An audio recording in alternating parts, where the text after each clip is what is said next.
Hello everyone, welcome to Soma's daily blog. অনেকদিন পর একটি রেসিপি ব্লগ নিয়ে তোমাদের সামনে চলে এলাম। আজকে আমরা তৈরি করবো লাচ্ছা পরোটার সাথে দেশি চিকেনের কষা। তো কথা না বাড়িয়ে রেসিপিতে যাওয়া যাক। প্রথমে লাচ্ছা পরোটা তৈরি করার জন্য আমরা এসিআই পিওরের ময়দা ব্যবহার করছি 300 গ্রাম। এরপর আমার ব্র্যান্ডের দুধ ব্যবহার করছি 1 চামচ পরিমাণ। এরপর এখানে স্বাদ মতো লবণ এবং চিনি ব্যবহার করে নিচ্ছি।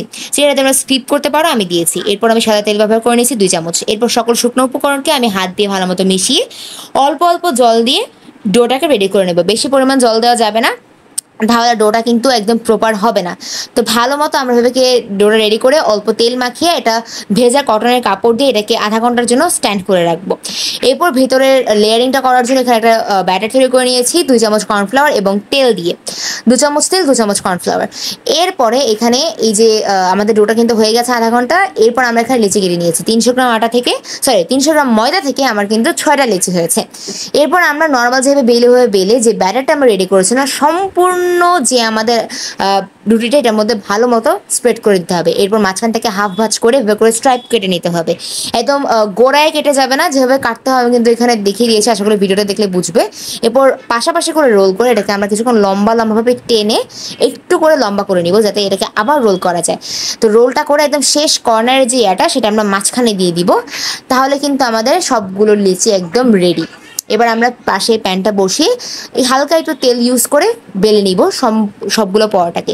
এরপর আমরা অল্প অল্প তেল ব্যবহার করে এই লাচ্ছা পরোটাগুলো রেডি করে নিব।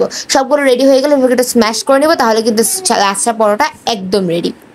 এরপর আমরা চিকেন কষার প্রিপারেশনে চলে যাব। এর জন্য প্রথমে আমরা তেলের মধ্যে লবণ হলুদ দেওয়া আলুগুলোকে হালকা লাল করে ভেজে নিব। এরপর তেলের মধ্যে দারচিনি, লবণ আর পেঁয়াজ আর 2 চামচ আদা, 2 চামচ রসুন দিয়ে ভালো মতো এটাকে ভেজে নিয়ে পাশে শুকনা যে মরিচ, তারপরে হলুদ, এরপরে ধনিয়া, জিরা এবং গোলমরিচ, লবণ আর সাথে রাঁধুনির একটু রেডিমিক্স মশলা দিয়ে ভালো মতো এটাকে ব্যাটারটা রেডি করে নিব। রেডি করার পরে এখানে আমি ওই ব্যাটারটা দিয়ে ভালো মতো পেঁয়াজের সাথে মশলাটাকে কষিয়ে নিব। কষানোর পরে আমার যে মুরগির মাংসগুলো ছিল আমি রেগুলার কাট করে নিয়েছিলাম, সেগুলো এখানে দিয়ে মাংসের সাথে ভালো মতো করে মশলাটা আমি এখন কষিয়ে নেব। এক্ষেত্রে তোমরা যে রাঁধুনির মশলা আমি ব্যবহার করেছি এটা স্কিপ করতে পারো, আমি একটু এক্সট্রা স্পাইসির জন্য ব্যবহার করেছি। এরপর আমি কিন্তু এখানে কিছুক্ষণ ঢাকা দিয়ে রেখেছিলাম 5 থেকে 7 মিনিটের মতো। এর মাঝেই কিন্তু আমার মাংসটা একদম পানি ছেড়ে দিয়েছে এবং আমি এই পর্যায়ে আলুগুলো দিয়ে দিচ্ছি। আলুগুলো দিয়ে এখন ভালো মতো আমি চিকেনটাকে মিশিয়ে নিব এবং বেশ কিছুক্ষণ কষিয়ে নেব আলুগুলো দিয়ে। এরপর যা রান্না হবে সবাইটা অটোমেটিক্যালি হবে, আমার আর কিছু করার প্রয়োজন নেই। তো এখানে আমি দেখিয়ে দিয়েছিলাম রান্নাটা কেমন হয়েছে।